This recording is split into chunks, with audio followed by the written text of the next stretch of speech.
What if one day you realized your life didn't fall apart all at once, but slowly while you kept pretending everything was fine? And what if you noticed that the one person you swore you'd never disappoint, your daughter, your son, someone who believes in you, finally saw what you've been trying to hide from yourself? This is the story of a man who discovered far too late that the worst kind of collapse isn't losing your job, your marriage, or your money. It's losing the respect of your own conscience. And this is the moment when his life, and maybe yours, decides to present the bill. Thomas Reed never thought of himself as a weak man, but in the last few weeks he'd begun doubting even his ability to get out of bed. Outside, Chicago kept its relentless rhythm, horns, trains, hurried footsteps, while he dragged himself through each day like someone who missed the last train back to who he used to be. At 42, living in a small second-floor apartment in an old building in Albany Park, Thomas felt more like he existed than lived. After the divorce, he got used to waking up late, eating whatever he found, ignoring messages, sending out resumes to jobs that never replied, and picking up odd gigs, just enough to keep people from calling him irresponsible, but never enough to move him forward. His apartment reflected it all.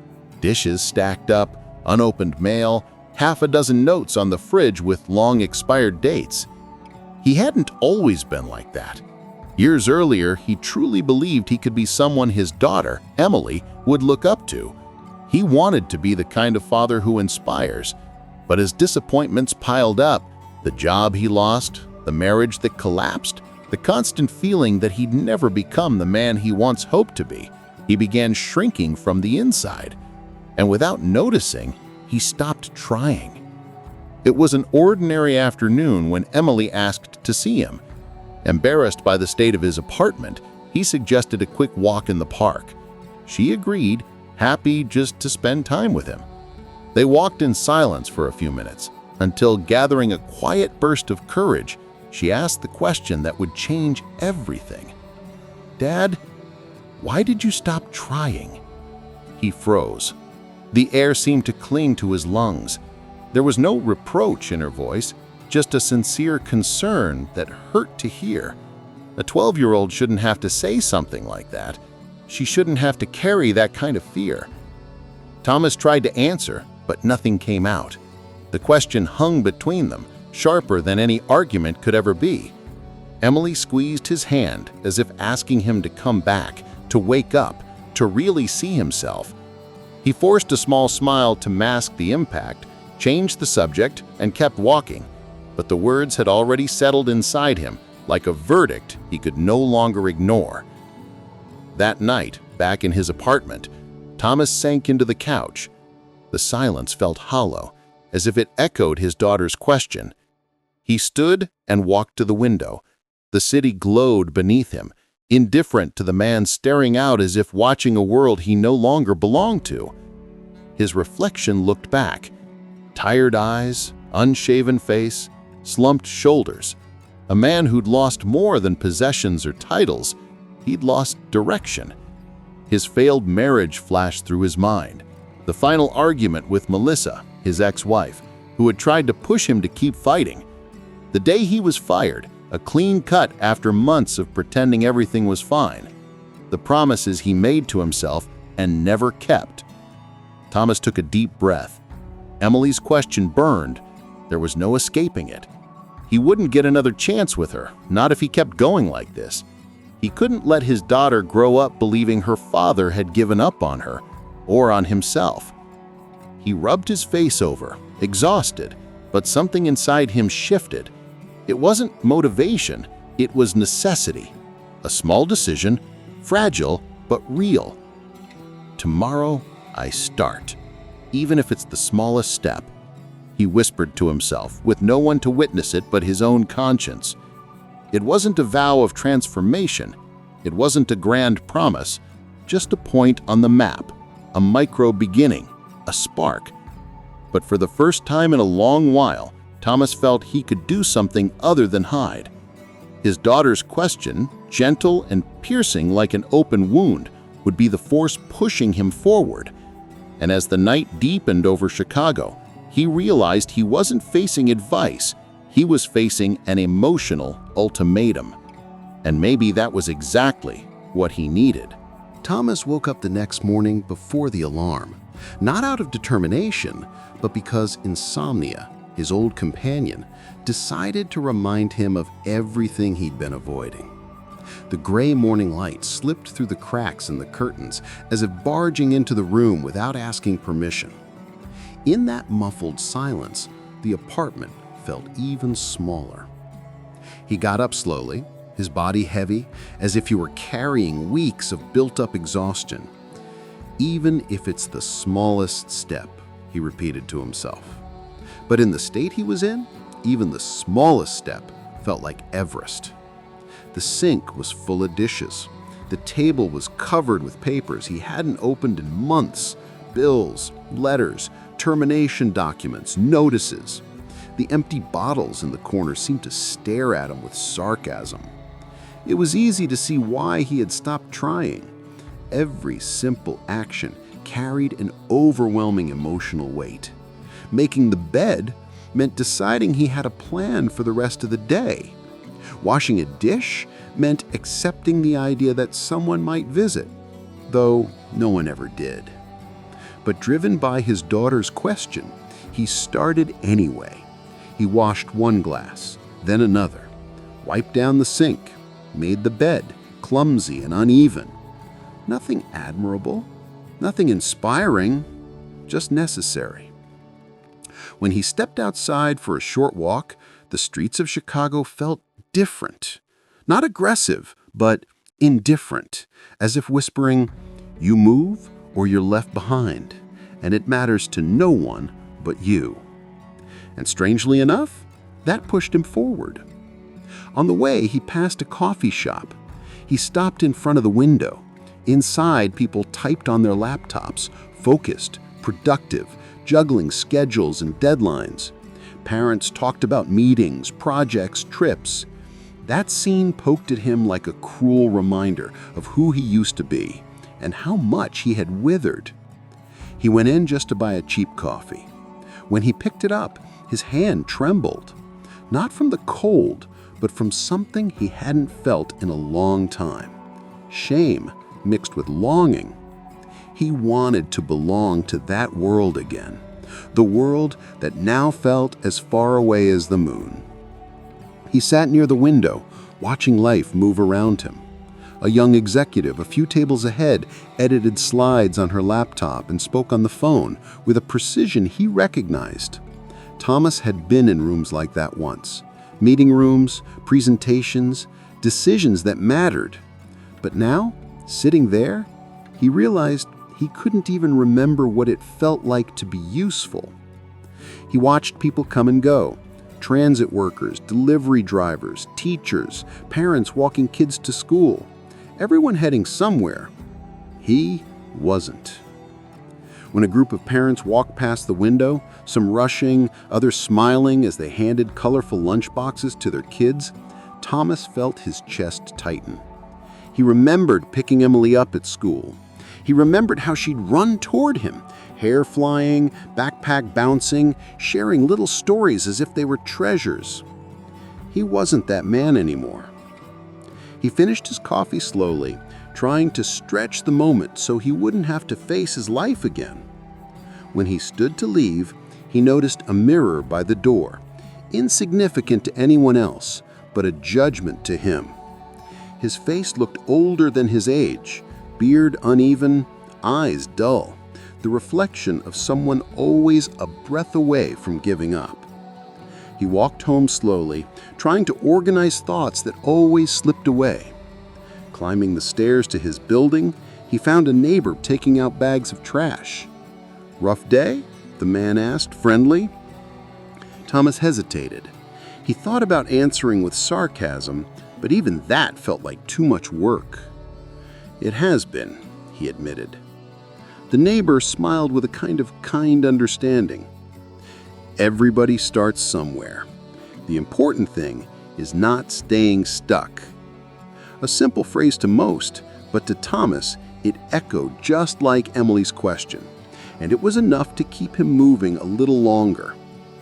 Back in his apartment, he finally opened the papers he had avoided, sorted bills, tossed out flyers, set aside important documents. He didn't fix everything. He wasn't supposed to. But he brought a little order to the chaos. And as he did, he noticed something odd. He didn't feel better, but he didn't feel worse either. It was a start. Later, he cleared a small space on the table, pushed aside an empty soda bottle, turned on his old laptop, and looked for jobs. Nothing promising showed up, but he kept going. He created a spreadsheet with dates and links, wrote a few notes. Small steps, almost invisible. By evening, the city lights flickered on outside, and for the first time in a long while, Thomas felt like he wasn't just surviving the day, he was making micro gestures toward life.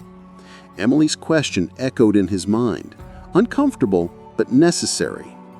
And at that exact moment, he understood. The hole he was in didn't open overnight, and he wouldn't climb out of it with one big leap. He'd climb out with tiny steps, foolish, fragile, almost pathetic, but steady. He didn't feel proud, but he felt movement. And for someone who had already given up, that was almost a miracle. There's a kind of pain that doesn't scream. It eats you from the inside. And that's exactly what Thomas was feeling. After his daughter's question, something in him cracked, but not in some poetic way. It didn't instantly become motivation. It didn't spark a beautiful epiphany. It sparked shame, the kind that burns your face and freezes your stomach at the same time. He tried to act like nothing had happened, like her question was just a child's innocent curiosity, but it wasn't. And the more he tried to slip back into his routine, the more he realized how far he drifted from the man he believed himself to be. The truth was simple and ugly. Thomas was afraid. Afraid to try again and fail for a third time. Afraid of judgment. Afraid of becoming a joke. Afraid to admit he wasn't as strong as he'd always claimed. And for years, he had disguised that fear as exhaustion. But something shifted after that night. Her question kept looping in his mind like a verdict. Why did you stop trying? It wasn't an attack. It was an autopsy. And he understood that he couldn't hide anymore. So for the first time in a very long time, Thomas faced the mirror. Not the one on the wall, but the one inside him. And the reflection was brutal. He saw a man who didn't fight because he was terrified of losing. And that was worse than losing itself. He saw someone waiting for life to fix things on its own. He saw a father who always told his daughter, "Don't give up," while he had already given up on himself. And that shock, that raw, unforgiving shame, finally did something none of his failures ever managed to do. It woke up what was left of his dignity. That was the day Thomas realized he didn't need to start big. He needed to start honest. He grabbed an old notebook and wrote a single sentence, not overthinking it, almost like a cry for help. Today, I try, even if it's small, even if I'm scared. It wasn't a life plan. It wasn't a cinematic comeback. It was just a first step. And for the first time in a long time, it was real. He wasn't motivated. He wasn't strong. He wasn't confident. But he was tired of being the man he himself couldn't respect. And that's how shame, instead of crushing him, became the spark he needed most. The truth is, no real change happens in a straight line. Thomas's first days were exactly that, a mess filled with tiny, almost invisible wins.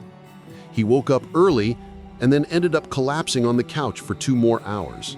He jogged for 3 minutes and walked the rest, lungs begging for mercy. He read half a page and forgot everything a minute later. But something was different this time.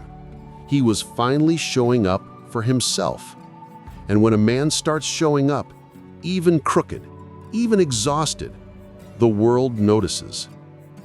At the part-time job he had a few nights a week, one of his coworkers commented, "Hey Reed, you look more awake than usual, almost like you actually slept." He let out a short laugh, but inside, he felt a flicker of pride.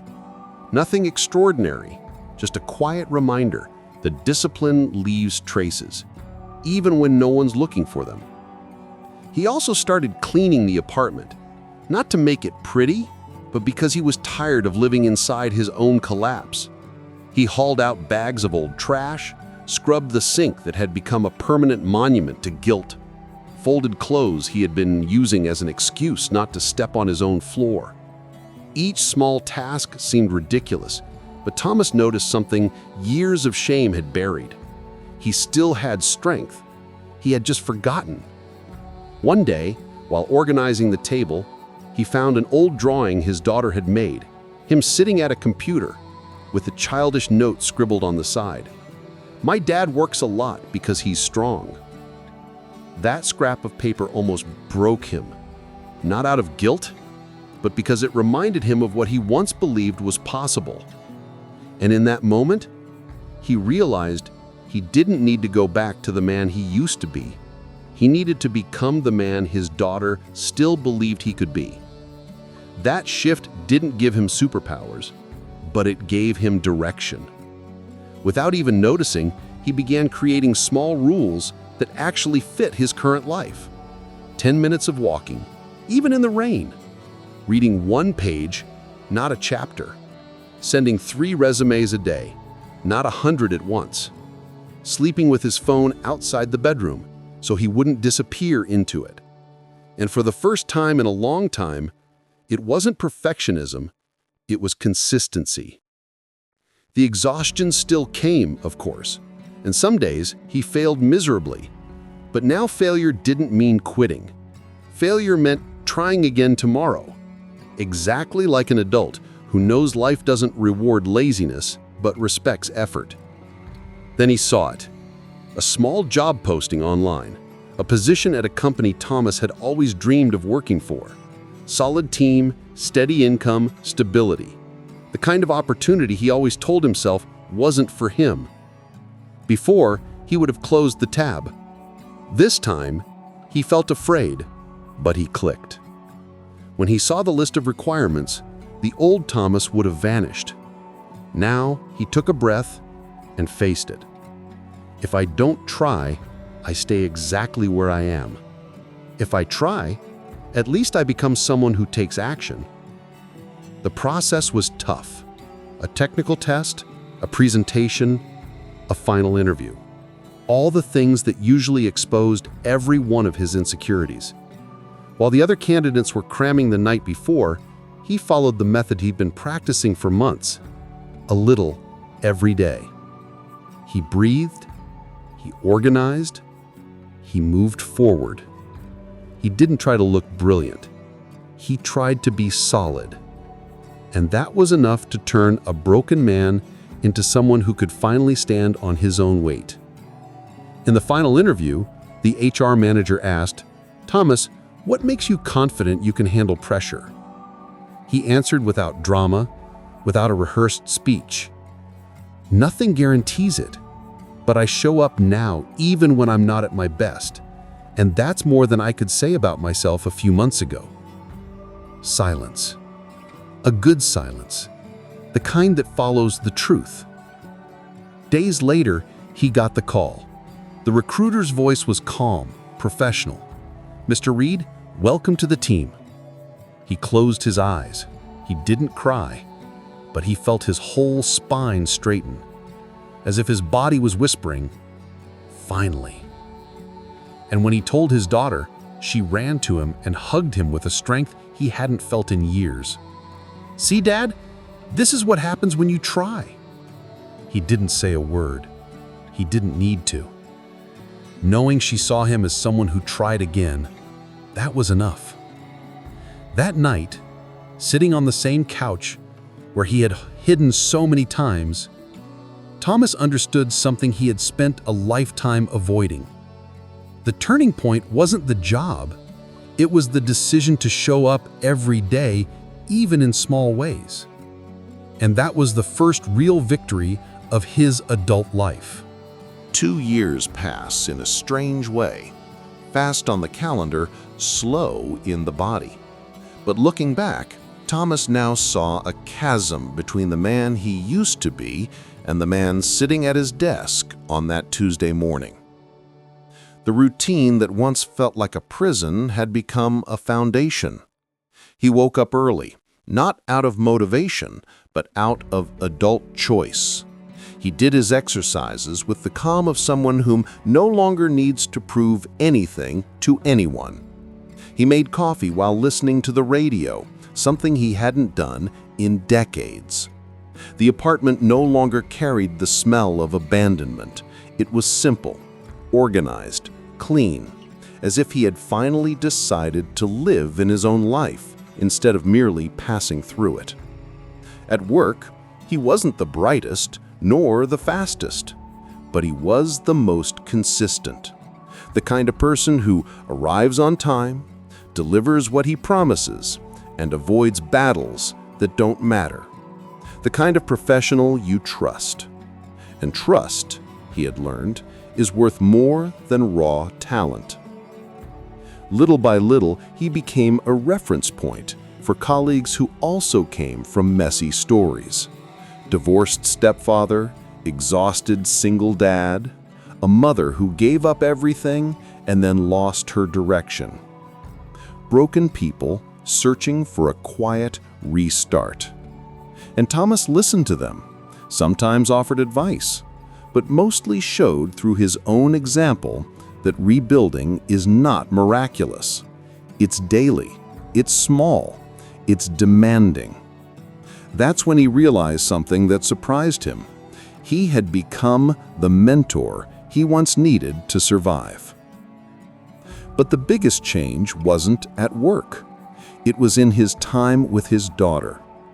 She had grown, changed, but she looked at him with a quiet pride, the kind that doesn't need to be spoken to be understood.